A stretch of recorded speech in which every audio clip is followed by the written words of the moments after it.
हाँ, नमस्कार बच्चों।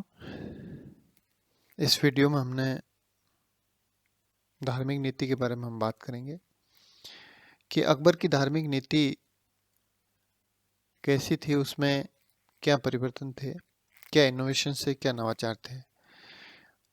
जैसा कि हमने पूर्व वीडियो में बताया कि अकबर पहला मुस्लिम शासक था जिसने अपने पूर्ववर्ती मुस्लिम शासकों की कट्टर धार्मिक नीति का अनुसरण न करके धार्मिक सहिष्णुता की नीति का अनुसरण किया, जिसको सुले कुल के सिद्धांत पर आधारित थी। और अकबर के धार्मिक विचारों का धीरे धीरे विकास हुआ। ये कोई अचानक एक तरह से हम नहीं कह सकते कि प्रकट हुई है। अतः हम उसकी धार्मिक नीति को कुछ चरणों में बांट सकते हैं। जैसे पहले चरण की हम बात करें तो ये चरण जो था मोटे रूप से 1556 से 1575 का जो समय है, इस फेज में क्या क्या चेंजेस हुए उसके बारे में हम बात करें तो ये प्रथम चरण है। और इस चरण में अकबर की धार्मिक नीति का सबसे मुख्य बात तो ये थी कि इस चरण में उसने अपने पूर्ववर्ती मुस्लिम शासकों द्वारा हिंदुओं की धार्मिक स्वतंत्रता पर जो तरह तरह के प्रतिबंध लगाए थे और उनके साथ धार्मिक आधार पर जो भेदभाव किया जाता था वे सब समाप्त कर दिए गए थे। ये एक बड़ी बात थी उस समय। और अकबर ने हिंदुओं को भी पूर्ण धार्मिक स्वतंत्रता प्रदान कर दी थी। जैसे सबसे पहले उसने 1562 में हिंदू युद्ध बंदियों, जिसको दास प्रथा को समाप्त कर दिया, यानी युद्ध बंदियों को मुसलमानों के दास बनाए जाने पर रोक लगा दी। उसने 63 यानी 1563 में तीर्थ यात्रा कर को समाप्त कर दिया। 64 में उसने जजिया को समाप्त कर दिया। और नेक्स्ट बात कि मुसलमानों की भांति उसने हिंदुओं को भी उच्च प्रशासनिक और सैनिक पदों पर नियुक्त करना शुरू कर दिया, जैसा कि टोडरमल मानसिंह के केस में हम देखते हैं। उसने मुस्लिम दरबार में मुस्लिम त्योहारों की भांति हिंदू त्योहारों को मनाना शुरू कर दिया। अपने पूर्ववर्ती मुस्लिम शासकों की भांति हिंदू मंदिरों को गिराने की नीति का अनुसरण उसने नहीं किया, बल्कि उसने हिंदुओं को नए मंदिर बनाने और उसकी मरम्मत करने की छूट दे दी। तो ये था 1556 से 1575 तक का टाइम पीरियड, जिसमें उसने उसके ये काम हमें दिखाई देते हैं। उसके बाद दूसरा चरण जिसकी हम बात कर रहे हैं वो 1575 से 1582 ईस्वी तक का है। इसमें इस धार्मिक नीति की मुख्य बातें 1575 में फतेहपुर सीकरी में इबादत खाने की निर्माण।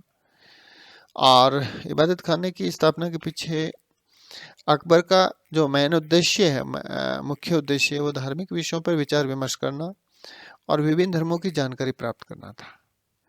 इस उद्देश्य से अकबर ने इबादत खाने में विभिन्न धर्मों के विद्वानों, जैन, हिंदू, ईसाई, पारसी, इस्लाम पिछले वीडियो में मैंने एक एक धर्म के बारे में किन किन व्यक्तियों को बुलाया गया, किन को क्या उपाधियां दी गई, उसके बारे में विस्तार से चर्चा है। वो पूर्व का वीडियो आप देख सकते हैं।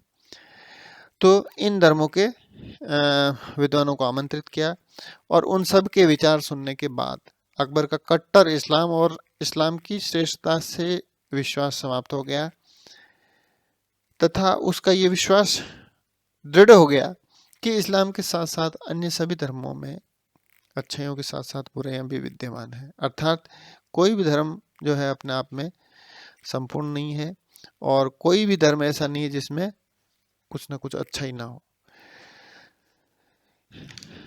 इसलिए उसने अंत में फिर मजहर की घोषणा की थी।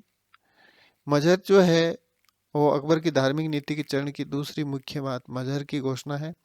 मजहर जिसे अचूक आज्ञा पत्र भी कहा गया है, एक के प्रपत्र था, है ना। इसके बारे में बहुत सारे जिज्ञासा ये थी कि आखिर ये चीज क्या थी मजहर। तो मजहर एक अचूक आज्ञा पत्र था, एक के कहना चाहिए एक ऑर्डर था, प्रपत्र था, एक फॉर्मेट था जो शेख मुबारक नागौरी द्वारा 1579 ईस्वी में लिखा गया, है ना। लेखक कौन है? शेख मुबारक नागौरी, जिस पर हिंदुस्तान के अनेक उलेमाओं के साइन, 5 उलेमाओं के साइन करवाए गए थे, जिसका जिक्र हम पूर्व वीडियो में कर चुके हैं। और इनके साइन करवाने के बाद, ये 5 उलेमाओं के साइन करने के बाद में इस बात के लिए उनसे ये स्वीकृति ले ली गई थी कि यदि किसी मुस्लिम कानून की व्याख्या को लेकर के उलेमाओं में मतभेद हो, यानी वो एक मत नहीं हो, तो अकबर बादशाह को यह अधिकार होगा कि वह इन विभिन्न मतों में से एक मत को स्वीकार कर ले, किसी भी मत को स्वीकार करे। और इस प्रकार मजहर द्वारा किसी मुस्लिम कानून का अंतिम अधिकार जो उलेमाओं को प्राप्त था अकबर को मिल गया। वो जिस मत को चाहे उस मत को एक्सेप्ट करके उसको एज ए ऑर्डर वो जारी कर सकता था। तो हम देख रहे हैं कि मजहर की घोषणा के साथ ही अकबर राजनीतिक मुखिया तो पहले ही था, लेकिन उलेमाओं को चूंकि धार्मिक मसलों पर अपना निर्णय सुनाने का जो अधिकार था, वो अधिकार भी अकबर ने अपने पास सुरक्षित रख लिया। तो अब अकबर राजनीतिक मुखिया के साथ साथ धार्मिक मुखिया भी हो गया था। ये मजहर की मोटी बात है जो आपको याद रखनी है। तीसरा चरण 1582 से 1605 मृत्यु पर्यंत। इस चरण में सबसे मुख्य बात अकबर द्वारा 1582 में दीन इलाही की स्थापना करना था, जिसे तौहीद इलाही भी कहा जाता है। ये एकेश्वरवाद का एक सिद्धांत था, किंतु दीन इलाही की स्थापना के लिए विंसेंट स्मिथ ने अपनी पुस्तक अकबर द ग्रेट मुगल्स में अकबर की कटु आलोचना की है और उसने इसे अकबर की मूर्खता का प्रतीक बताया। किसको? दीन इलाही को, कि इसकी बेवकूफ़ी की हद है। विंसेंट स्मिथ की आलोचना पूर्णतः ठीक तो नहीं कह सकते, क्योंकि दीन इलाही की स्थापना के पीछे अकबर का जो मेन ऑब्जेक्ट था, वो उद्देश्य था, वो पैगंबर बनना नहीं था, बल्कि विभिन्न धर्मों में सद्भाव और एकता स्थापित करना था। किंतु अकबर का ये दीन इलाही अधिक लोकप्रिय नहीं हो सका और ये अकबर के साथ ही समाप्त हो गया। ये कुछ ज़्यादा लंबा चला नहीं। तो इस तरह से ये अकबर की धार्मिक नीति के 3 चरण मोटे रूप से हैं। अब हम देखते हैं कि इस धार्मिक नीति के परिणाम क्या हुए। तो ये परिणाम ये थे कि अकबर द्वारा धार्मिक सहिष्णुता की जो एक उपयुक्त नीति का अनुसरण किया था, उसके फलस्वरूप मुसलमानों के साथ साथ हिंदुओं का भी पूर्ण समर्थन उसको प्राप्त हुआ, अर्थात वो हिंदुओं का समर्थन प्राप्त करने में भी सफल रहा।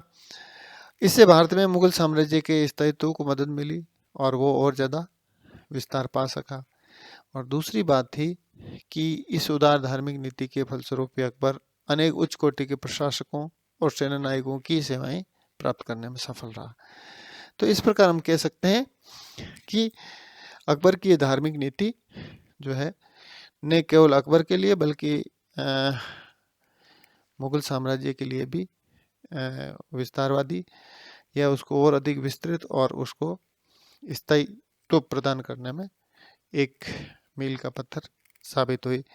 इस पर एक बड़ा क्वेश्चन लगभग पूछा जाता है और इसको आप एक बड़े क्वेश्चन के रूप में, ऐसे टाइप के क्वेश्चन के रूप में इसको तैयार कर लें। और हर कॉम्पिटिटिव एग्जाम्स में अगर मुगल काल से क्वेश्चन पूछे जाते हैं तो निश्चित रूप से मुगलों की धार्मिक नीति के बारे में क्वेश्चन, चाहे छोटा हो या बड़ा हो, लगभग पूछा जाता है। तो इसको थोड़ा सा आप देख लें, उसको तैयार करें उस हिसाब से। Thank you.